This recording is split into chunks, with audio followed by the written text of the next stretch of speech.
안녕하세요. 근사한 남편을 둔 30대 후반 아내입니다. 사람의 인생은 마치 무한한 사계절의 반복 같아요. 인생의 매해가 같지 않듯 그 사계절 또한 잎이 푸르른 여름이 길 수도 메마르고 삭막한 겨울이 길 수도 있겠죠. 그리고 그 내면의 추나추동을 어떻게 버티고 이겨낼지는 자신의 마음먹기에 따라 달라지는 거라고 생각합니다. 저는 세상에서 가장 따뜻하고 내면이 단단한 사람을 알고 있어요. 그 사람은 바로 제 남편입니다. 저는 연애 시절까지 도합 17년의 시간 동안 남편이 지나온 사계절을 바로 옆에서 지켜봤어요. 봄꽃처럼 봉우리를 틔운 남편의 젊음은 여름의 햇볕처럼 뜨거운 열정이 됐고, 가을철 추수하듯 열정의 결실을 수확한 자신에 대한 믿음을 식량 삼아 남편은 혹독하고 긴 겨울을 인내하고 견뎌냈죠. 저는 그런 남편의 이야기를 널리 자랑해보고자 난생 처음으로 사연 신청을 위해 이렇게 컴퓨터 앞에 앉았습니다. 남편은 서울에서 유명한 미대를 나왔어요. 저는 그 대학의 다른 과 학생이었는데 3살 많은 남편과는 교양 수업 조별 과제를 하게 되며 인연을 맺게 되었죠. 남편은 사력 있고 섬세한 사람이었어요. 그리고 남편이 그린 그림을 보면 그런 남편의 성격이 아주 잘 드러나는 것 같아 저는 남편의 그림이 참 좋았습니다. 비록 저는 그림의 글자도 모르는 예술 문외한이었지만은요. 가난한 자취생이었던 남편은 입시학원 강사와 편의점 아르바이트를 하며 돈을 벌었어요. 회사원인 아빠와 주부인 엄마를 둔 평범한 집딸이었던 저는 그런 남편을 도와주고 싶어 데이트 비용을 더 많이 내기도 하고 반찬을 사서 남편 자취방 냉장고에 몰래 채워 넣어주기도 했습니다. 남편은 그런 제게 고마워하면서도 내심 미안한 마음을 감추지 못했죠. 미안하기 뭘 미안해. 나중에 자기 화가로 성공하면 그때 나한테 다 갚아. 알았지? 저는 진심으로 남편을 응원하고 믿어주었어요. 남편은 제가 본 사람 중 가장 재능 있고 누구보다 열정적으로 노력하는 사람이었으니까요. 언제 한 번은 남편이 제게 가족 이야기를 해준 적이 있습니다. 우리 집 사정이 그렇게 좋지 않아. 내가 농사일하는 부모님 밑에서 자랐다고 말했었지? 원래 우리 집이 풍족하진 않아도 어렵게 살진 않았는데 나 입시학원 보내고 대학 등록금 대준다고 부모님이 소도 팔고 논도 팔고 하셨어. 자식이 가고 싶다는 길 돈 때문에 막기 싫으시다고. 내 남동생은 어차피 자기는 공부에 뜻이 없었다고 하면서 고향 근처 도시에 있는 공장에 고등학교 졸업하자마자 취업을 했는데 그중 일부를 계속 집에 생활비로 보태고 있어. 한창 놀고 싶을 나이일 텐데 괜히 나 때문에 집 가세가 기울어서 힘들게 번 돈 온전히 혼자 쓰지도 못하고 말이야. 난 꼭 성공할 거야. 날 이렇게 믿어준 가족들을 위해서라도. 그리고 비록 지금은 내가 해수 너한테 신세지고 있지만 네 말처럼 나중에 꼭 보답할게. 나 믿어줘서 고마워. 남편은 묵묵히 노력하면서도 힘들다는 내색 한번 비추지 않았고 가난하지만 비굴하지도 또 그렇다고 자존심을 세우기에 급급하지도 않았습니다. 저는 그런 남편이 듬직하고 강한 사람이라고 생각했어요. 그리고 그런 남편의 옆에서 남편을 무너지지 않게 지탱해 줄 수 있는 든든한 조력자가 되어주고 싶었죠. 저보다 먼저 대학을 졸업한 남편은 몇 번 대학 동기 혹은 선후배들과 돈을 모아 전시회를 열긴 했지만 그다지 반응을 얻지 못했습니다. 집에 돈이 없어 유학은 꿈도 꾸지 못했고 아무리 그림을 그려도 점점 세상에 내놓을 기회가 적어져 가자 남편은 심적으로 매우 힘들어했어요. 분명 대학에 다닐 때만 해도 나름 기대를 받던 학생이었는데 사회에 나오자마자 세상에게 외면받으니 어쩔 줄을 몰랐던 거겠죠. 저는 그런 남편에게 대학을 졸업하자마자 청혼을 했습니다. 처음에 남편은 화들짝 놀라며 거절했어요. 나처럼 미래도 불투명하고 가진 것도 없는 사람이 어떻게 결혼을 해. 그건 욕심일 뿐이야. 혜수 너도 불행해질 길이고. 물론 오빤 성공하겠지만 그게 당장 내일이 될 수도 아니면 몇 년 후가 될 수도 있는데 그때까지 나 막연하게 기다리게 하려고? 아니면 나중에 성공하면 나 버리고 딴 여자 만나려고? 무슨 말을 그렇게 해. 당연히 절대로 아니지. 그러니까 결혼이 뭐 별건가? 손 꼭 붙잡고 힘든 일이 있으면 같이 헤쳐나가는 거. 그게 결혼이고 부부지. 오빠가 제일 힘든 시긴 바로 지금. 나 오빠 옆에서 오빠를 도와주고 싶어. 나 번듯한 회사에 취업도 성공했으니까 우리 결혼하자. 내가 행복하게 만들어줄게. 결국 남편은 제 청혼을 승낙했어요. 그런데 문제는 바로 저희 엄마였습니다. 왜냐하면 대충 남편의 이야기를 들었던 엄마는 처음부터 남편을 탐탁지 않게 여겼거든요. 엄마는 제가 결혼 승낙을 받으러 처음 남편을 집에 데리고 간 날 남편을 위아래로 훑어보더니 대뜸 이렇게 물었어요. 그래, 자네 직업이 화가라고? 자네 지금 한 달 수입은 어느 정도 되나? 저 지금은 그림으로는 돈을 못 벌고 있고요. 미술학원에서 학생들 가르치는 일하면서 130 정도 벌고 있습니다. 130? 엄마는 남편의 적은 급여를 듣고는 눈이 휘둥그레졌습니다. 그리고 엄마는 굳은 표정으로 저를 보고 말했어요. 난 이 결혼 허락 못한다. 결혼은 현실이야. 둘 다 모은 돈도 없이 강민군 사는 월세방 빼서 대출 받아서 집 구하겠다는 거. 뭐 그것까지 내가 이해해 보려고 했어. 그런데 월급 130은 너무하지 않나? 요즘 화가며 연예인이며 하겠다고 나서는 사람이 얼마나 많은데 그런 사람 100명 중 한 명도 성공할까 말까 한다더라. 근데 네가 그 100분의 1도 안 되는 가능성만 믿고 네 인생을 걸겠다고? 너 정말 인생 말아먹을 셈이야? 분위기는 싸늘해졌고 아빠는 아무 말 없이 일어나 베란다로 담배를 피우러 나가시더군요. 결국 그날 그 자리는 더 이상의 발전 없이 끝이 났고 저는 어깨가 축 처진 남편을 따라 나가며 연신 사과를 했습니다. 한편으론 두려웠던 것 같아요. 남편이 저와 결혼하지 않는다고 말할까 봐서요. 그런데 남편은 도리어 제 손을 꼭 잡으며 이렇게 말해주더군요. 나는 너희 부모님 마음 충분히 이해해. 귀하게 키운 딸을 나 같은 가난한 화가한테 시집 보내려니 얼마나 속이 상하시겠어. 그래도 난 너랑 결혼하기로 약속을 했으니까 부모님 마음에 들 수 있도록 내가 더 노력하고 잘할게. 남편은 정말 자신의 말처럼 저희 부모님께 결혼 허락을 받기 위해 노력했어요. 학원의 사정에 학생들 가르치는 시간을 하루 더 늘렸고 엄마의 모진 소리에도 꿋꿋이 저희 집에 찾아와 얼굴을 비추고 아빠와 서로 술잔을 기울이기도 했죠. 게다가 저 또한 남편과 곧 죽어도 결혼을 하겠다고 버티니까 엄마도 하는 수 없이 결혼을 허락하셨어요. 그리고 엄마의 마음을 돌리는 데는 뭐니 뭐니 해도 아빠의 공이 컸습니다. 사람이 벌이는 좀 적어도 됨됨이 좋고 성실해 보이더만 게다가 당신이 아무리 싫은 소리를 하고 본척만척해도 뚝심 있게 노력하는 모습을 보니 꼭 그림이 아니더라도 뭐든 할 사람이야. 그리고 자기들이 좋다는데 부모가 돼서 허락 안 해주고 배겨? 당신도 이제 날 그만 세우고 그 총각 우리 사위로 받아들이자고. 그렇게 우리는 엄마의 반대를 꺾고 결혼에 꼴이 날 수 있었어요. 시부모님과 시동생은 듣던 대로 참 좋은 분들이었습니다. 평생 농사일을 해온 탓에 마디가 굵어진 손가락으로 제 손을 쓰다듬으며 시어머니께선 이렇게 말씀하셨죠. 아이고, 서울 처녀라 그런지 손이 참 곱다 고와.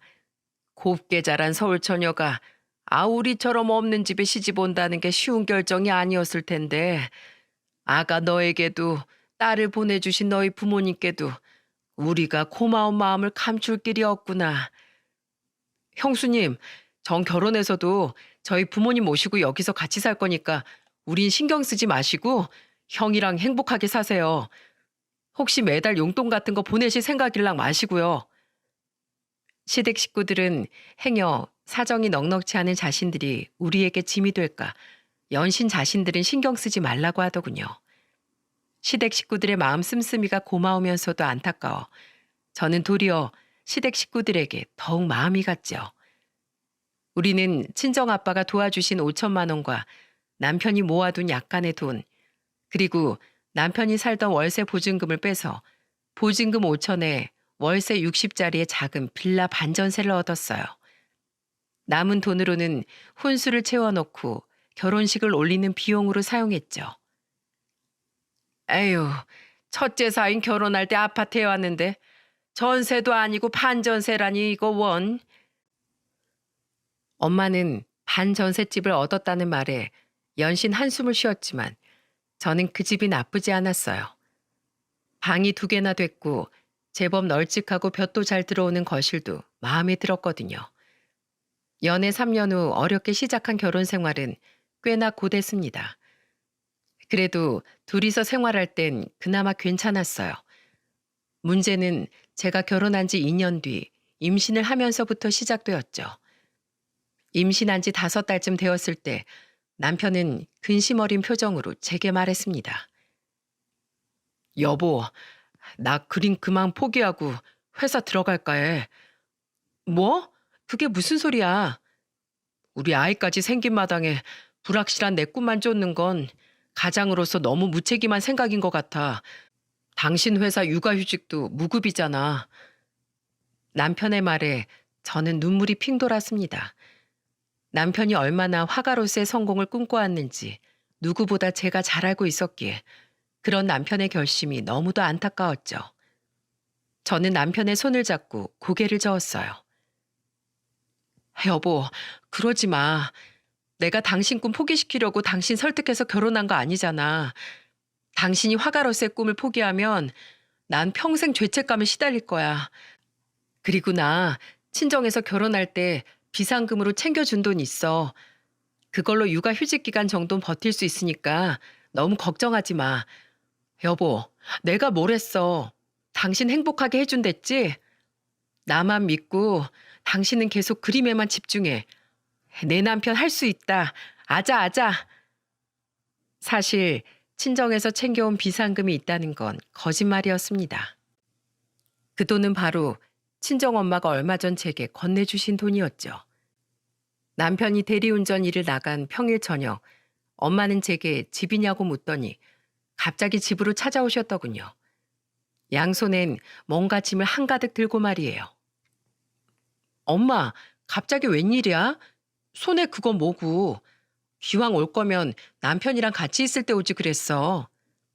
내가 뭐 예쁘다고 그놈 얼굴을 보러 오니? 없는 거 알고 왔지?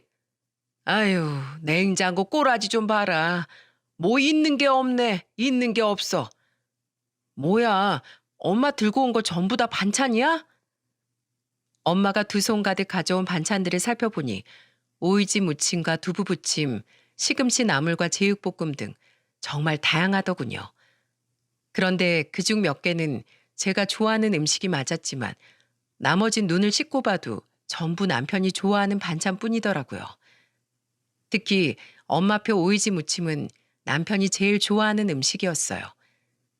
친정에 가면 남편은 흰 밥에 엄마가 만든 오이지 무침만 먹어도 2그릇은 거뜬하다고 말할 정도로 말이죠. 엄마, 사이가 좋아하는 반찬이 많네. 그래, 김서방이 뭘 좋아하는데 우연히 겹쳤나 보다. 엄마는 애써 딴청을 피우셨지만 저는 엄마가 내심 남편을 신경 써주고 있다는 걸 느낄 수 있어 입가에 미소가 걸렸습니다. 그리고 엄마는 저희 집을 한번 휙 둘러보더니 한숨을 푹 쉬시곤 제게 통장 하나를 건네셨어요. 1,000만 원 넣어놨다. 너도 임신한 마당에 조금 있으면 일도 쉬어야 하는데 돈 필요할 거 아니야. 그리고 김서방 그림 그리는데도 돈이 꽤나 들어간다며. 엄마, 나 부를 것 없어. 넌 정말 불효녀야. 내가 시집간 딸년 걱정을 아직도 차납게나 해야 되겠어? 너 이거 절대로 김서방한테 말하지 마라.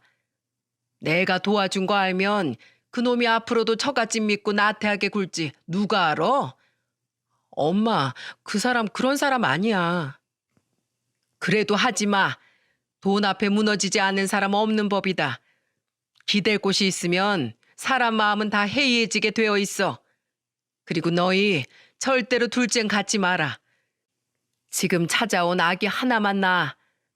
아기 하나 가진 것만으로도 지금 이렇게 벅차하는데 둘째까지 생기면 어떻게 감당할래? 둘째 낳으면 첫째까지 다 개고생시키는 거야. 엄마 말 명심해.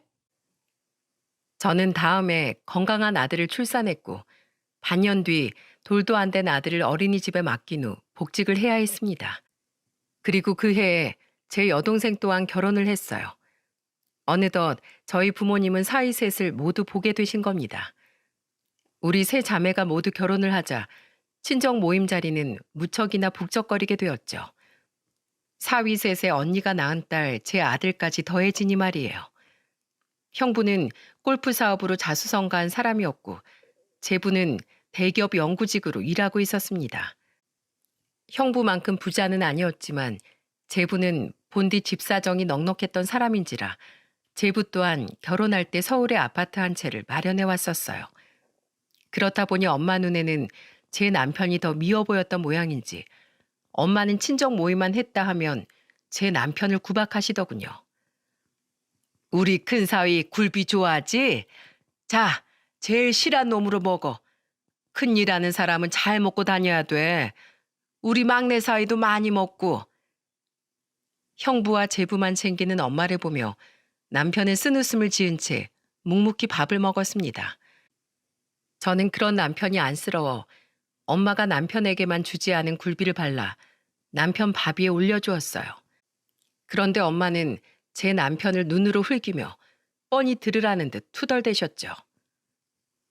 에휴, 그것도 입이라고 맛있는 건 알아가지고 애 낳고 몸조리 제대로 못하고 다시 일하는 자기 마누라 입에 하나라도 더 넣어주지 못할 망정. 여보, 그만해. 뭐 예술가가 이름 날리는 게 쉬운 일인 줄 알아? 배고픈 시기가 길수록 성공의 맛이 더 단 거야. 많이 먹게 김서방. 이 예술이라는 게 보통 힘든 일이 아니야. 그렇지? 아빠는 제 남편의 등을 두드리며 엄마에게 눈치를 주셨어요. 엄마는 아빠에게 입을 삐죽이며 고개를 돌리셨죠. 장모님, 제가 이번에 우리 동서한테 고마운 일이 많았어요. 제가 요새 그림에 취미가 들어서 그림 살 일이 좀 있었는데 뭘 사야 하는지 도통 모르겠다 보니 김서방한테 같이 좀 봐달라고 부탁했거든요. 김서방 안목이 아주 탁월해요. 벌써부터 가격이 오른 그림이 2점이나 된다고요. 다들 제가 화가인 손아래동서 뒀다고 하니까 절 얼마나 부러워하는지 몰라요. 김서방 덕분에 제 면이 아주 단단히 섰어요. 그림을 잘 보면 뭐합니까? 정작 본인은 사서 투자할 돈이 없는데. 아, 죄송해요. 둘째 형님, 형님 들으시라고 한 말은 아니었어요. 여보, 그만한 벌이 안 되는 건 우리도 마찬가지야. 그림 앞에선 영 까막눈인 사람이 왜 끼어들어? 형부는 제 남편을 무척 좋아해 주었습니다. 반면 결혼한 지 얼마 안 된 제부는 은근히 저희 엄마를 따라 제 남편을 무시하는 발언을 종종 내뱉었죠. 다행히 제 동생이 먼저 자기 남편에게 면박을 주는지라 제가 참고 있긴 했지만 언제 한 번만 걸려라 하는 식으로 저는 제부를 벼르고 있었어요. 형부는 종종 제 남편과 따로 만나 술을 사주기도 하고 남편이 비싸서 차마 못 가던 전시회를 데리고 다니기도 했습니다. 언제 한 번은 언니네 부부가 저희 집으로 놀러 온 적이 있었는데 그때 남편과 술을 한잔 하던 형부는 남편에게 이런 말을 하시더군요. 자네 힘내. 나도 집이 원체 가난했어서 이렇게 성공하기까지 정말 힘들었어.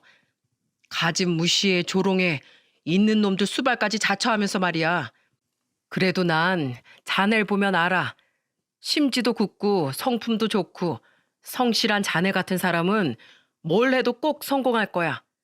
터널이 좀 어둡고 길면 어떤가? 터널엔 분명 끝이 있기 마련이야. 게다가 자네한텐 누구보다 든든한 지지자인 처제가 있지 않나. 저런 훌륭한 배필을 얻은 것만으로도 자네 인생의 절반은 성공한 거나 마찬가지지. 안 그런가? 첫 아들을 낳고 2년 뒤 저는 딸 한 명을 더 출산했습니다. 둘째는 절대 낳지 말라던 엄마의 당부가 떠올랐지만 이미 우리에게 찾아온 소중한 생명을 저는 포기할 수가 없었어요. 아니나 다를까 그때 엄마가 저와 남편에게 얼마나 화를 냈는지 모릅니다. 너희들 정말로 첫째까지 굶겨 죽일 작정이야? 내가 둘째 낳지 말라고 했잖아. 아직 그 반전세 집에서 벗어나지도 못했으면서 어떻게 살려고 그래? 아, 낳기만 하면 다야? 이 책임감 없는 것들아. 김서방 자네도 그래. 자식들 제대로 키울 돈이 없으면 자네부터 조심했었어야지. 남들은 딸 자식 시집 보내면 사위 덕에 웃을 일만 가득하다는데 난 자네만 보면 속병이 나 속병이. 내가 요즘 식당에 걸린 그림만 봐도 부하가 치미네. 자네 생각이 나서. 아휴, 속 터져. 엄마는 가슴을 치며 저희 집을 나가셨어요. 남편은 고개를 푹 숙이고 있었고 저는 그런 남편을 꼭 안아주며 다독였죠. 둘째를 낳은 이후 남편은 친정에만 가면 눈에 띄게 기가 죽어 있었습니다. 그때마다 남편을 다독여 주었던 건 다름 아닌 저희 아빠였어요. 아휴, 명절이라고 꼬박꼬박 얼굴 비추는 저놈한테 내가 고마워해야 하는 건지 오지 말라고 폐악을 부려야 하는 건지 원. 당신 그만 좀 해.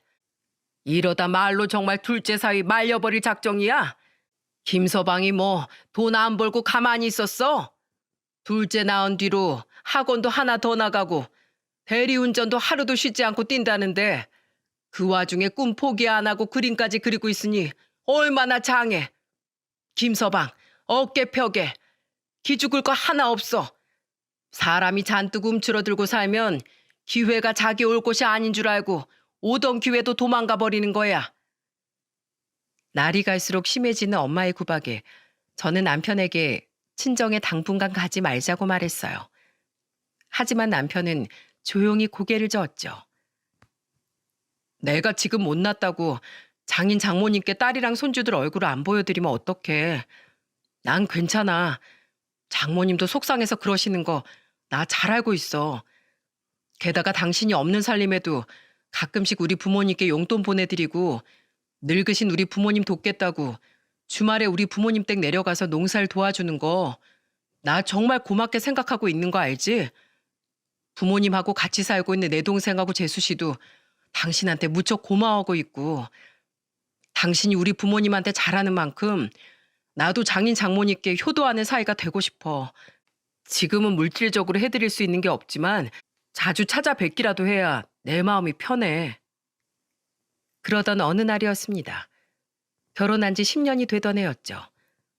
형부가 불러서 술 한잔하고 오겠다고 나간 남편은 웬일로 밤 늦게서야 집으로 들어왔더군요. 그런데 남편의 얼굴이 보름달처럼 환해져 있더군요. 여보, 쉬, 애들 깨. 당신 무슨 좋은 일 있었어? 나한테도 기회가 왔어, 기회가. 뛸 듯이 기뻐하는 남편의 말에 저는 무척이나 어리둥절했어요. 그리고 남편에게 그날 있었던 일을 전부 들은 저는 너무 놀라 입을 다물지 못했죠. 오늘 형님이 부른 술집에 나가보니까 나도 사진으로 본 적 있는 분이 형님 옆에 앉아 계시더라고. 예전엔 세계에서도 인정받은 적 있던 유명한 화가가 말이야. 벌써 70이 훌쩍 넘으셨는데도 풍기는 아우라가 장난이 아니었다니까. 그런데 그분이 왜 거기 계셨는데? 형님이 취미로 그림 모으시잖아. 그런데 일전에 그분 그림을 구하게 되면서 인연이 생겼다나 봐. 그분이 골프를 좋아하시는데 형님이 골프 사업을 하니까 그걸 계기로 많이 친해지셨다네. 있지. 얼마 전에 형님이 내 생각이 나서 내가 선물로 드렸던 그림 몇 점을 그 선생님께 보여드렸대. 근데 그 선생님이 글쎄 내 그림을 보고 날 한번 보고 싶다고 하셨다는 거야. 그래서 형님이 오늘 자리를 마련했던 거래. 남편은 그 화가분과 술을 마시며 그림에 대해 이런저런 이야기를 나누다가 나중엔 가정사까지 털어놓게 되었다고 해요. 우리 부모님이 나 때문에 소 팔고 논 팔아서 결국 가세가 기울었다는 말이랑 나만 믿고 묵묵히 기다려주는 아내가 있다고 말씀드렸어.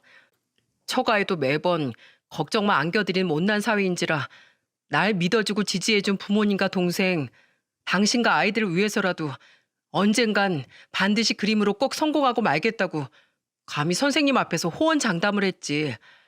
그런데 선생님이 글쎄 내 인생이 본인 인생과 너무 닮았다고 하시는 거야.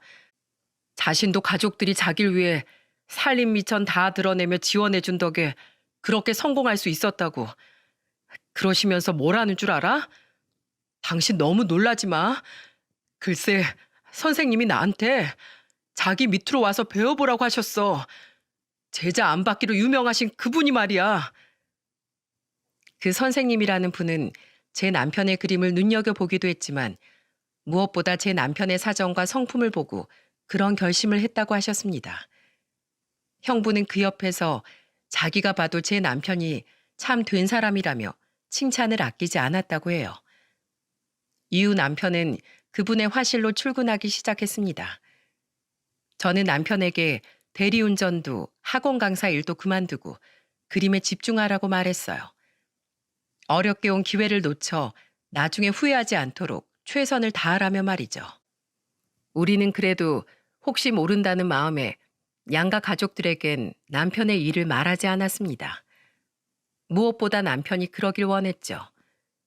결과가 기대만큼 좋지 못하면 괜히 가족들에게 실망만 안겨줄 것 같아서요. 우린 형부에게도 당분간 비밀로 해달라고 부탁을 드렸고 형부는 이유를 묻지 않고 그저 고개만 끄덕이셨어요.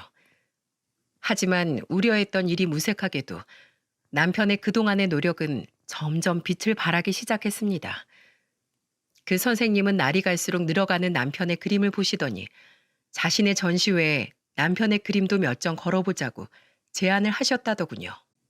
그리고 남편은 그 선생님 밑에서 배운 지 2년 10개월 만에 그 전시회에 걸린 자신의 그림을 판매할 수가 있었어요. 여보, 선생님 전시회에 걸린 내 그림들 전부 팔렸대. 여보, 내 작품 반응이 너무 좋아. 벌써부터 그리지도 않은 내 그림 사겠다는 사람도 5이나 생겼어. 여보, 내가 그림으로 돈을 벌었어, 돈을. 울지 마, 여보. 이렇게 좋은 날에 왜 그렇게 울어? 남편이 세상에 인정받기 시작하면 저는 마냥 행복할 줄로만 알았어요. 끊임없이 이 날을 상상해보곤 했었으니까요. 그런데 남편의 말을 듣는 순간 주체할 수 없을 만큼의 눈물이 터져 나오더군요. 너무 낡아 보일러조차 계속 고장나 한겨울에 패딩을 입고 집에서 생활했던 기억.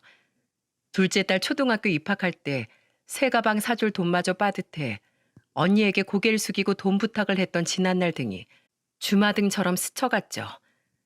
그리고 2주 뒤 아빠의 칠순기념 외식 장소로 향하며 남편은 제게 자랑스럽게 말했습니다.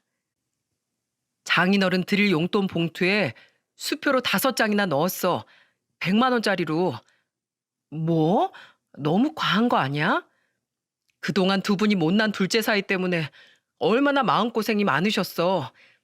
앞으로 차차 더 많이 보답할 거지만 오늘만큼은 정말 깜짝 놀라게 해드리고 싶어. 식사 자리에서 남편을 선두로 형부와 제부 또한 아빠에게 용돈 봉투를 건네드리더군요. 제법 두툼해 보이는 것이 꽤 많은 돈이 든 것 같았죠. 수표로 용돈을 넣어 상대적으로 얇았던 남편의 봉투와는 다르게 말입니다. 그러거나 말거나 남편은 처음으로 아빠에게 큰 돈을 드리게 되었다는 생각에 마음이 들떴는지 가벼운 손놀림으로 불판에 소고기를 집어먹고 있었어요. 그런데 대뜸 친정엄마가 대놓고 남편을 째려보며 이러시는 거예요. 아휴, 봉투가 얇은 거 보니 택도 없는 돈을 용돈이랍시고 넣었나 보네. 아유, 저 밉상. 당신 이리 줘봐요. 얼마 들었는지 나도 좀 보게. 아니, 나한테 준 용돈을 왜 당신이 먼저 봐? 부부끼리 네 돈 내 돈이 어딨어요? 같이 쓰는 거지. 보자, 우리 큰 사이 봉투는 하나, 둘, 셋. 에그머니나 100만 원? 아이고, 우리 큰 사이 통도 크지. 고마워, 잘 쓸게. 어디 보자, 우리 막내 사이도 50만 원이나 넣었네. 고맙네, 고마워. 아니에요. 저도 장모님 칠순엔 큰형님께 지지 않게 100만 원으로 드릴게요. 장인어른 칠순 축하드립니다. 이거 나도 분발해야겠네. 장인어른, 이 큰 사이도 진심으로 칠순 축하드립니다. 오래오래 무병장수하세요. 분위기는 굉장히 화기애애했어요. 머쓱하게 젓가락을 내려놓은 남편과 심기가 불편해진 저를 제외하곤 말이죠. 어른들이 그러거나 말거나 옆 테이블에 따로 앉은 우리 애들과 조카들은 신이 나서 고기를 먹고 있었고요. 둘째 사이 건 볼 필요도 없지. 딱 보니 5장 정도 들었겠네. 25만 원일 리는 없고 5만 원이겠구만. 에휴, 5만 원 내고 밥은 신나게 잘도 처먹네. 5만 원이요? 둘째 형님, 이번엔 좀 너무하셨네요. 아무리 그래도 장인어른 칠순인데 5만 원이라니 제가 다 창피해요. 엄마의 빈정거림에 제부는 비웃으며 엄마의 말에 동조했습니다. 저는 너무 열이 받아 제부를 노려보며 한마디 했죠. 제부는 뇌가 없어? 그런 개념 없는 똥 같은 말은 대장에서 올라오는 거야? 내가 진짜 창피한 게 뭔지 보여줘? 언니, 내가 미안해. 당신 언젠가 둘째 언니한테 한 소리 들을 줄 알았어. 낄 때 안 낄 때 구분 좀 해. 왜 이렇게 사람이 철이 없어? 저기서 포크로 고기 먹고 있는 우리 5살짜리 딸보다도 못해 당신은. 저와 제 동생의 말에 제부는 입을 삐죽이며 흥하고 콧방귀를 끼더군요. 아빠는 다들 그만하라며 말리셨어요. 당신은 말 좀 그렇게 하지 말라니까. 우리 귀한 사이들 셋 다 모두 고맙네. 이 돈은 내가 잘 뒀다가 좋은 데 쓸게. 그리고 아빠는 남편이 창피할까 봐 걱정이 되셨는지 남편이 드린 봉투는 열어보지도 않고 안주머니에 넣으려고 하시더군요. 저는 그런 아빠를 만류하며 말했어요. 아빠, 우리 봉투도 열어봐. 그래도 아빠 둘째 사이가 마음을 담아 드린 돈인데 금액이 중요해? 얼른. 아이고, 그래. 내가 실수했구나. 우리 김서방을 내가 서운하게 만들 뻔했어. 자, 어디 보자. 우리 김서방 마음 좀 받아볼까? 아빠는 황급히 사과하며 남편이 드린 용돈 봉투를 열어보였습니다. 그리고 아빠가 그 속에 든 수표들을 꺼내든 순간 친정 식구들은 모두 너무 놀라 입을 떡 벌리고 말았어요. 수표네. 너희 사정도 안 좋은데 뭐 이렇게 무리를 했어. 10만 원짜린가? 영이 하나, 둘, 셋, 넷, 다섯, 여섯, 100만 원짜리 5장? 500만 원? 뭐? 500? 아빠는 너무 놀라 순간 모든 행동을 딱 멈춰버리더군요. 엄마는 얼어버린 아빠의 손에서 봉투를 빼앗아들어 자신의 눈으로 수표의 금액을 다시 한번 확인하시고는 눈이 휘둥그레지셨죠. 자네, 이 돈 설마 어디서 훔친 거 아니지? 자네가 어디서 이런 큰 돈이 나서 우리한테 용돈이랍시고 덥석 줘. 엄마, 훔치기 뭘 훔쳐. 내 남편 그럴 사람 아니거든? 남편은 목소리를 큼큼하고 다듬더니 자세를 고쳐 앉았어요. 그리고 남편은 엄마 아빠를 바라보며 정중한 목소리로 이렇게 말했습니다. 장인어른 장모님, 그거 제가 처음으로 제 그림들 팔아서 번 돈입니다. 제 노력이 그래도 헛되지 않았는지 아니면 운이 좋았는지 드디어 빛을 보려고 하나 봐요. 제가 잘 되는 데는 형님 덕이 무척이나 컸습니다. 형님, 정말 감사드려요. 이 은혜 정말 죽을 때까지 잊지 못할 겁니다. 장인어른 장모님, 그동안 가난한 사위한테 귀한 딸 시집 보내시고 마음고생 정말 많으셨죠? 제가 두 분 마음고생 시켜드린 만큼 앞으로 더 잘하겠습니다. 비록 지금은 500만 원뿐이지만 두 분께 받은 만큼, 아니 곱절로 더 갚아 나갈게요. 남편은 엄마 아빠에게 허리 숙여 인사를 했습니다. 아빠는 그런 남편을 보며 기쁜 표정을 감추지 못하셨고, 엄마는 여전히 입만 떡 벌린 채 남편을 바라보고 있었죠. 이미 그림을 판 날 남편에게 소식을 들었던 형부는 껄껄거리며 웃고 있었고, 언니와 동생은 영문 모를 표정을 짓다 이내 환하게 웃으며 제 남편에게 축하한다는 말을 건넸어요. 단 한 명 제부만이 입을 꾹 다물고는 굳은 표정으로 남편을 곁눈질하고 있더라고요. 아이고, 장하네 장해. 내 자네가 잘 될 걸 진즉에 알고 있었다만 막상 그날이 정말 오니까 이 기쁜 마음을 주체를 못하겠네. 그동안 고생 많았어. 얼마나 가슴이 벅차신 건지 아빠는 눈시울까지 붉히셨어요. 그리고 엄마는 이젠 고개를 푹 숙인 채 얼굴을 못 들고 계시더군요. 아마 조금 전까지 남편을 구박한 것이 많이 부끄러우신 모양이었어요. 저는 그런 엄마에게 조금 원망스러운 마음 반, 남편이 자랑스러운 마음 반으로 놀리듯 말했죠.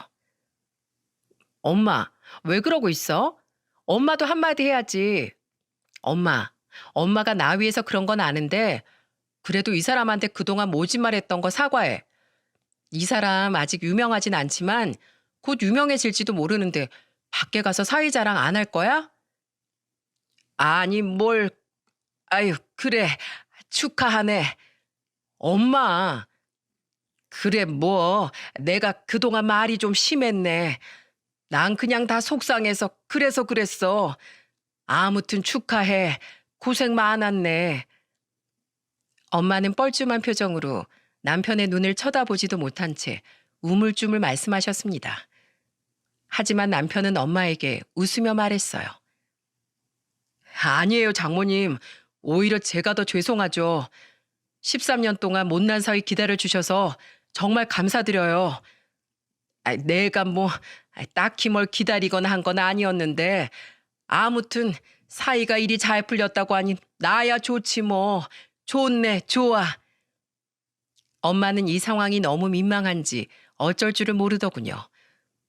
남편은 그런 엄마에게 잠시 기다려달라고 말을 하더니 이내 차에 싣고 온 또 다른 선물을 가지고 돌아왔어요. 그리고 그 선물을 본 아빠 엄마는 또 한 번 무척이나 놀란 기색을 감추지 못하셨습니다. 그 선물이 뭐였냐면 말이죠. 우와, 할아버지랑 할머니다. 엄마, 그림이랑 할아버지 할머니 얼굴이랑 완전 똑같아. 그건 바로 각각 엄마 아빠의 초상화가 담긴 커다란 금태 액자 2개였어요.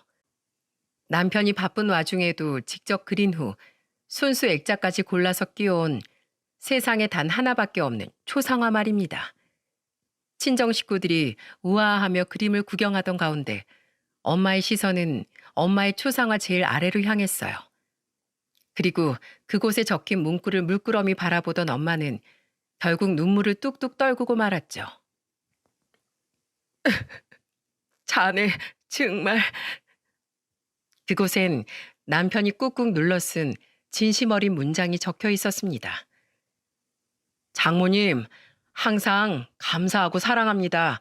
오래오래 건강하세요. 둘째 사위 김강민 올림. 뭐야? 아니 왜 내 초상화엔 아무런 말도 안 적혀 있어? 이거 사위 사랑은 장모가 아니라 장모 사랑은 사위일세. 당신 복 받은 줄 알아. 그렇게 구박을 했어도 둘째 사위는 장모가 최고인 모양이야. 당신 왜 그렇게 서럽게 울어? 왜? 그동안 김서방한테 못되게 군 게 엄청 미안한 모양이지? 아빠는 그 문구를 보며 너털 웃음을 터뜨리셨어요. 엄마는 감격에 겨우면서도 그동안 남편에게 했던 모진 말들이 떠올랐는지 두 손으로 얼굴을 가리고는 흐느낌을 멈출 줄 모르셨죠. 내가 그동안 자네한테 얼마나 못되게 굴었는데 자네 왜 나한테 원망 한 번을 안 하나? 왜 이렇게 날 나쁜 사람으로 만들어? 장모님, 저 다 압니다.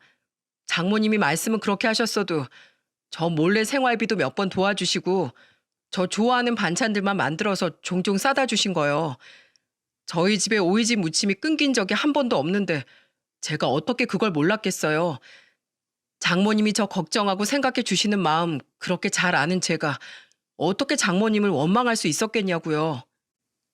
장모님, 그동안 모질게 말씀하신 것들 다 혜수가 고생하는 모습을 보고 속상해서 그러신 거, 또 저 더 분발하라고 다그치신 말씀이신 거 잘 알고 있고 충분히 다 이해합니다. 저 장모님 하나도 밉지 않아요. 오히려 장모님이 뒤에서 묵묵히 도와주시지 않았다면 전 아마 지금쯤 그림 포기하고 그냥 어중간한 회사원이 되어 있었을걸요? 오랜 시간 걱정시켜드려서 죄송해요. 제가 이젠 장모님 입에서 모진 말씀 안 나오도록 더 노력하겠습니다. 그러니까 장모님, 이제 저 없을 때만 저희 집에 몰래 오지 마시고 저 있을 때 오셔서 저 좀 대놓고 예뻐해 주세요. 아휴, 고생하신 사돈 어른들부터 챙길 것이지 뭐 한다고 이런 거창한 걸. 아휴, 고맙네, 고마워. 내가 그동안 자네한테 너무 못되게 군 거 전부 다 사과하네. 정말 미안했어. 엄마, 울지만 말고 사이 좀 안아줘. 이 사람 엄마가 매번 첫째랑 막내 사이만 안아준다고 얼마나 형부랑 제부를 부러워했었는데.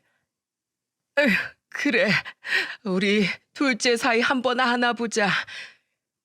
제 말에 엄마는 눈물을 닦으면서 남편을 안아주었습니다.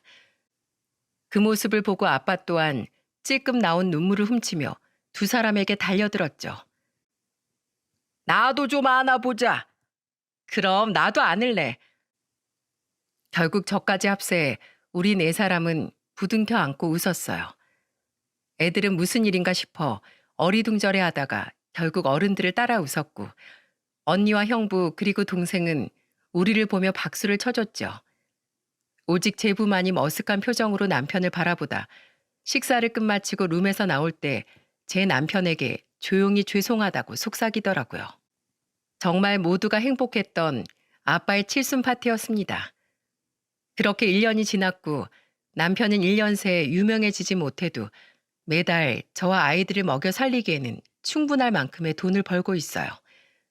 입소문이 나서 남편의 그림을 찾는 사람이 조금씩 늘고 있고 내년이나 내후년쯤엔 개인 전시회도 열 수 있을 것 같아 남편은 지금도 열심히 그림을 그리고 있습니다.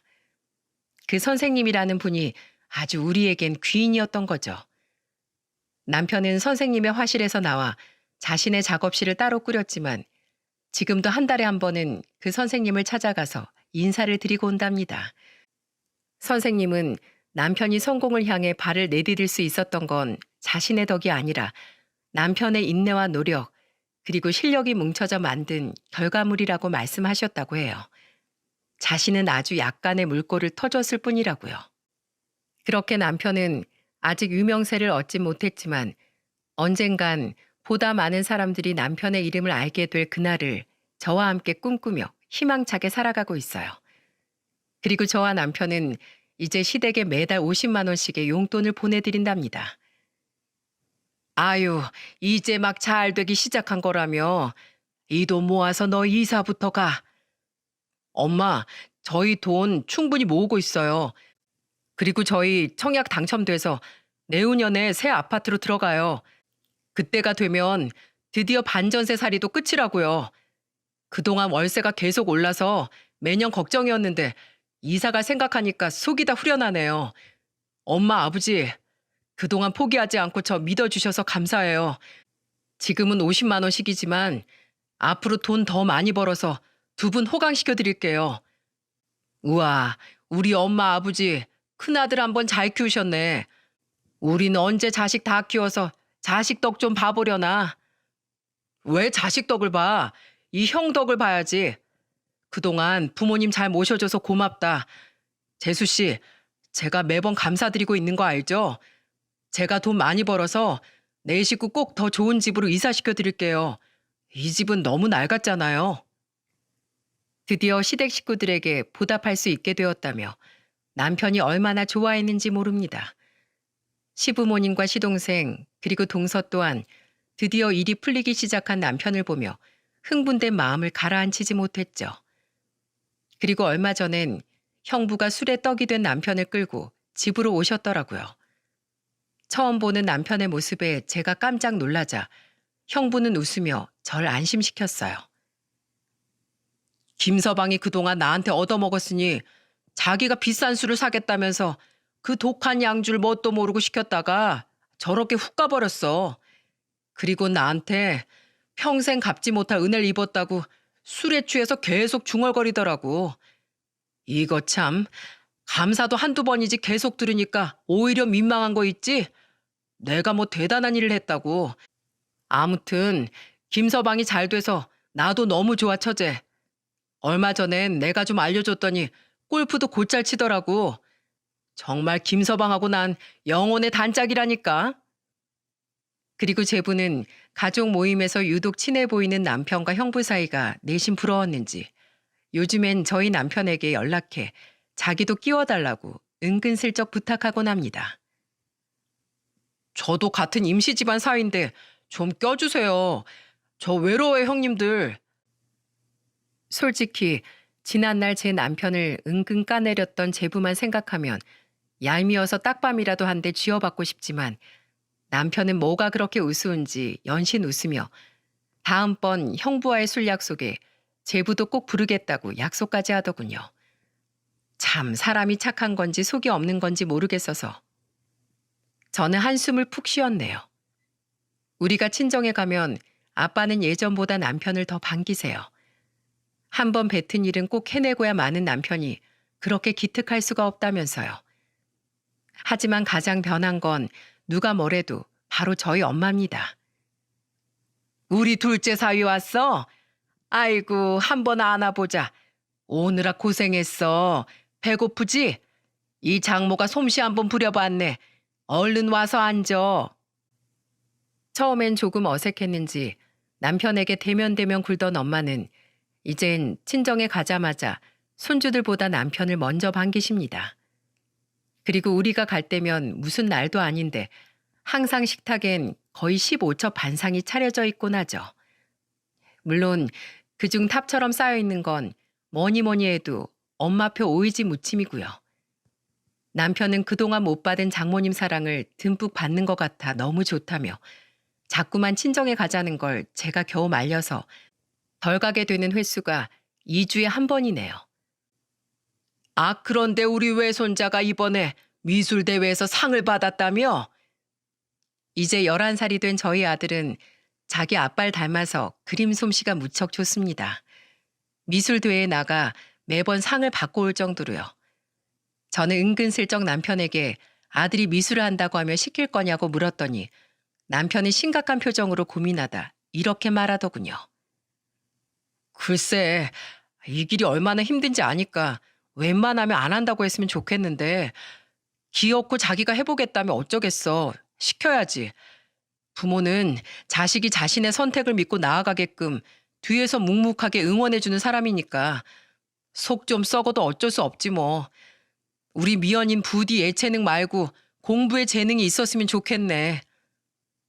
남편은 옆자리에 앉아 신나게 갈비를 뜯던 9살 배기 둘째 딸의 머리를 쓰다듬으며 웃어 보였습니다. 그 모습을 보니 제가 요새 인생 최고의 행복을 누리고 있는 것 같아 괜히 가슴이 벅차오르더라고요.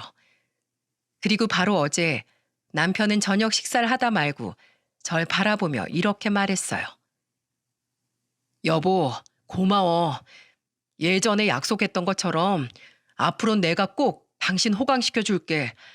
당신은 내 인생 최고의 복이고 행운이야. 저는 괜히 쑥스러워져 밥이나 먹으라며 남편에게 틱틱댔지만 사실은 남편의 진실된 말이 감동으로 다가와 코끝이 찡해졌었어요. 제 남편의 작은 성공기 어떠셨나요? 비록 이제 오르막길 초입에 도달했을 뿐이지만 그래도 오를 수 있는 산 언저리 닿기까지의 남편의 인내와 노력은 전 정말이지 존경하고 있습니다. 부디 제 남편의 이야기가 힘겨운 시간을 지나고 있을 많은 분들에게 희망이자 응원의 메시지가 되었으면 좋겠어요. 만약 이 사연이 채택된다면 우린 얼마 뒤 있을 엄마 생신에 친정 식구들 모두와 함께 사연을 들으려 합니다. 비록 듣는 내내 엄마는 얼굴이 빨개졌다, 파래졌다를 반복하겠지만 지금은 제 남편과 둘도 없는 장모 사이사이이니 불편해질 일은 없을 거라고 생각해요. 우리 가족에겐 잊지 못할 이벤트가 될 것 같아 저는 벌써부터 신까지 나네요. 아, 이야기를 마치기 전에 오해가 있으실 것 같아 덧붙입니다. 김강민이란 남편의 이름은 제가 임의로 지어낸 가명이에요.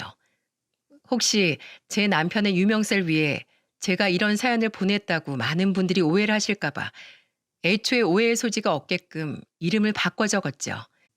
저는 그저 제 남편과 저희 가족들의 파란만장한 이야기를 얘기해보고 싶었을 뿐이니까요. 그럼 많은 분들이 저희 가족의 이야기를 즐겁게 들어주셨길 바라며 이만 글을 마치겠습니다. 안녕하세요. 저는 70대 후반의 여성입니다. 인간만사 세옹지마라고 오래 살다 보니까 말년에 별일이 생겨 사연을 보내게 됐습니다. 남편 먼저 보내고 혼자 5남매를 키우다 보니 참 힘든 인생이었어요. 옛말에 남편 덕을 못 보면 자식 덕도 못 본다고 하죠. 제가 딱 덕 볼 곳 하나 없는 팔자였답니다. 어느 날 갑자기 애들만 남겨놓고 남편은 오토바이 사고로 세상을 떠나고 말았어요. 36살에 과부가 될 거라고 누가 예상이나 했겠습니까? 남편 잃은 슬픔도 잠시였고 차가운 현실 앞에 정신 놓고 울 틈도 없었어요. 엄마는 그래도 강하다고 남편 잃은 날부터 이를 악물고 버텼던 겁니다. 하루아침에 과부가 된 저는 자식들 먹이고 입히느라 제가 여자인 것도 잊고 살 정도였네요. 돌이켜보니 참 힘들게 5남매 키워냈는데 말년에는 누구 하나 예쁜 자식이 없습니다. 가지 많은 나무 바람 잘 날 없다고 자식들이 제 인생 말년에 큰 풍파를 만들었거든요. 제가 자식들 잘 키워서 자식 덕 보자고 키웠겠습니까? 그저 부모 자식 간의 기본적인 도리는 하고 살아야 한다고 생각했어요. 사는 동안 부모 된 도리 하고 살았는데 제 인생은 어디부터 잘못됐나 싶습니다. 지금이야 여자 혼자 애 키우는 게 괜찮을지 몰라도 그때는 그게 그렇게 무시당할 일이었어요. 과부가 혼자 시장에서 생선이나 판다고 남자들이 치근덕거려도 한 번도 가게 문을 닫았던 적이 없었어요. 한 번은 손목이 너무 아파서 정말 끊어지는 건 아닌가 할 정도로 아팠던 날이었습니다. 어떤 남자가 고등어 2마리만 달라길래 손질을 하는데 괜히 말을 걸며 치근덕거리는 거예요. 아줌마, 손님이 왔는데 좀 웃으면서 팔아야지. 웃으면 볼만 하겠는데 좀 웃어봐. 고등어 사러 왔으면 고등어나 담아가요. 자. 안 그래도 손목이 아파서 힘든데 자꾸 말을 거는 남자가 듣기 싫어 얼른 손질해서 줘버렸어요. 그런데 가져가라는 고등어 봉지는 안 받고 괜히 시비나 걸면서 저에게 말하더군요. 손도 곱상하니 웃으면 고등어도 더 맛있을 텐데 좀 웃어봐. 더 이상 인간 같지도 않은 사람이랑 말 섞기도 싫었던 저는 들고 있던 고등어 봉지를 내려뒀습니다. 그리고 옆에 있던 굵은 소금 한 통을 들고 남자한테 뿌리면서 말했어요. 내가 당장 이거 안 판다고 굶어 죽냐? 너 같은 인간한테는 안 파니까 당장 꺼져. 재수가 없으려니까. 아이씨, 이 아줌마가 정신 나갔나? 불쌍해서 일부러 왔더니만. 누가 불쌍해? 그쪽 인생이 더 불쌍하니까 다른 데 가봐. 제가 굵은 소금을 생선 손질에도 쓰지만 이런 미친 인간들 쫓아낼 때도 요긴하게 썼어요. 아마 소금 한 포대는 사람 쫓아내는 데 썼을 겁니다. 그 시절에는 왜 그렇게 여자 혼자 사는 게 무시당할 일이었는지 참 서러움도 많았네요. 그래도 밖에서 이렇게 견딜 수 있던 건 누가 뭐래도 자식들 덕에 버틸 수 있었습니다. 10손가락 깨물어 안 아픈 손가락 없지만 그때는 첫째와 둘째가 저를 많이 도와줘서 유독 예쁠 때가 있었어요. 저도 사람인데 왜 힘들고 지쳤던 날이 없었겠습니까? 온몸이 녹초가 된 채로 집에 들어왔는데 첫째랑 둘째가 절 기다리고 있었어요.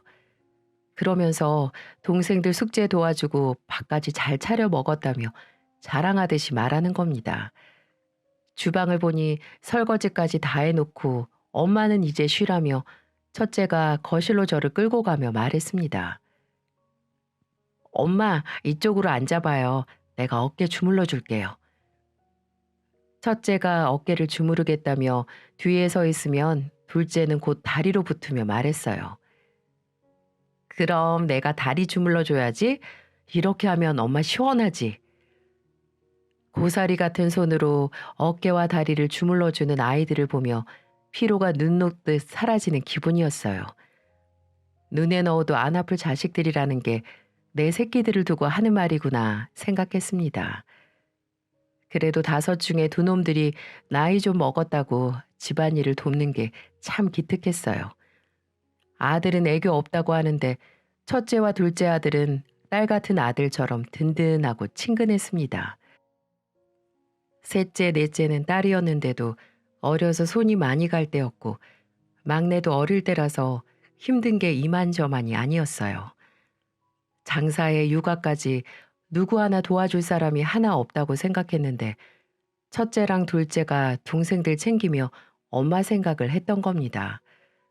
이렇게 하면 엄마가 편하겠다고 생각을 했었나 봐요.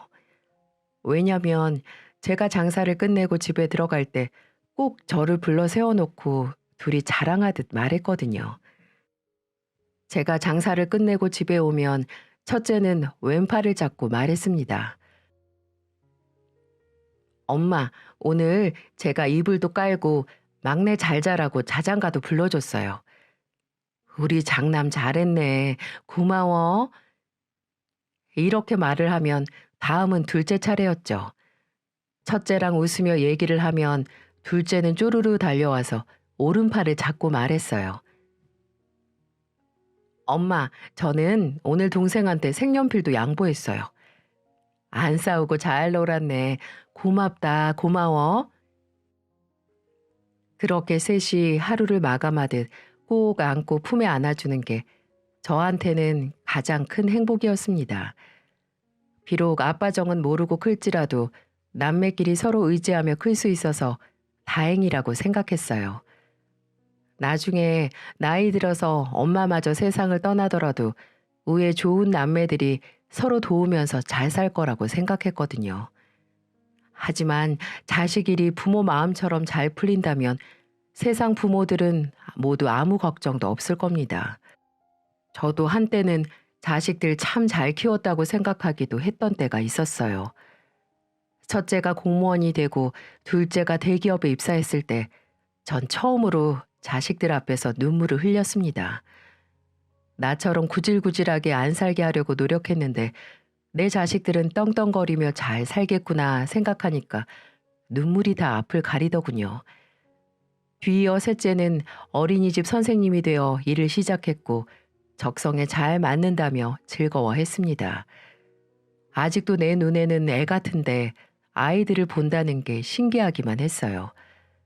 하지만 더 놀라웠던 건 넷째가 22살에 시집갔을 때였던 것 같네요. 어린 나이에 덜컥 결혼한다니까 걱정이 앞서기도 했습니다. 그때 넷째는 예비사위와 사업을 준비하는 중이었는데 서로 성격이 잘 맞는 것 같았죠. 그래서인지 제 걱정과는 달리 제법 넷째는 사업도 잘 자리 잡았고 결혼 생활도 잘 꾸려가고 있었어요. 그런데 위에 형 누나들과 달리 막내는 철딱서니가 없어서 걱정이 이만저만이 아니었습니다. 아빠 정 많이 못 보고 컸다고 오냐오냐 키웠더니만 늘 사고만 치는 아들이었어요.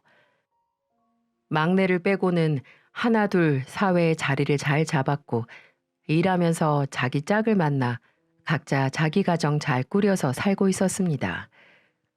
이제 정말 자식들 다 키웠다는 생각에 저도 편하게 살겠구나 싶었어요. 결혼해서 가정 꾸린 자식들 알아서 잘 사는 게 당연하다고 생각했던 겁니다. 하지만 막내만큼은 한시도 마음 놓을 새가 없었어요. 제대로 일자리도 못 구하고 밥벌이를 제대로 해본 적이 없으니 걱정이 마르질 않더군요. 그래서 늘 막내 일에는 노심초사였는데 진짜 일은 엉뚱한 데서 벌어지고 있었습니다. 자식 둔 부모는 근심 놓을 날이 없다고 하죠. 저도 제 자식 일이지만 아직까지도 믿을 수가 없어요. 제가 대단한 효도를 바랬던 것도 아닌데 5남매는 하나같이 대못을 받고 갔습니다. 늘 알아서 척척 해내던 첫째도 말이죠. 첫째 일만 생각하면 목이 메일 정도입니다. 다른 남매들과는 다른 못을 제 가슴에 깊이 새겼거든요. 자식 앞세운 부모는 어떤 언어로도 표현할 수 없다고 하죠.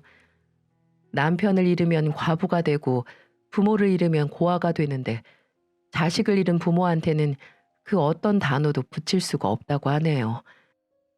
공무원으로 누구보다 착실하게 살던 첫째가 어느 날 갑자기 유서만 남긴 채 스스로 목숨을 끊었습니다. 집안에 장남 노릇하면서 아빠처럼 막내까지 살피던 든든했던 첫째가 하루아침에 싸늘한 주검이 돼서 저랑 마주하게 된 겁니다.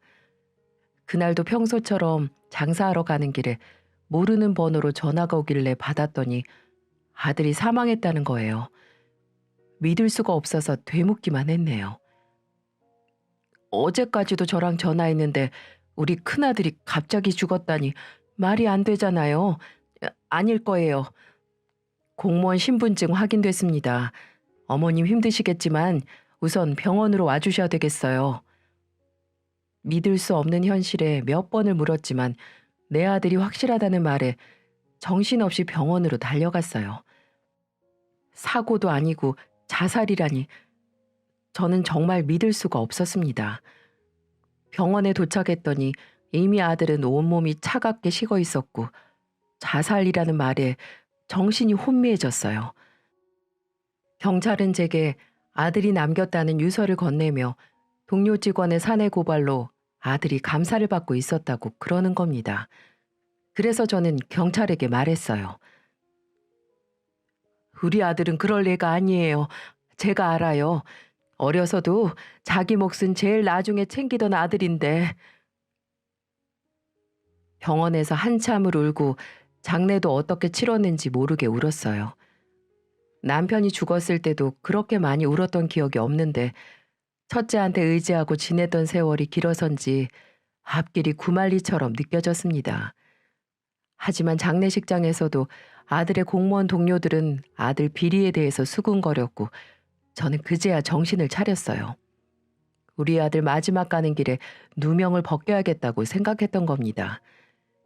다시 정신을 차리고 유서를 보니 내부 고발했다는 동료 직원의 이름이 있더군요. 동료가 넣었던 고발 내용을 보니 큰아들이 건설사에 특혜를 주고 도로 확장 포장공사 발주를 했다는 겁니다. 하지만 억울하다며 죽음으로 호소하는 큰아들의 외침에 저는 다시 한번 마음을 굳게 먹었어요. 장례가 끝나자마자 시청 앞에서 제대로 된 감사를 해달라고 팻말을 들고 서 있었어요. 지나가던 시청 공무원에게 전단지도 돌리며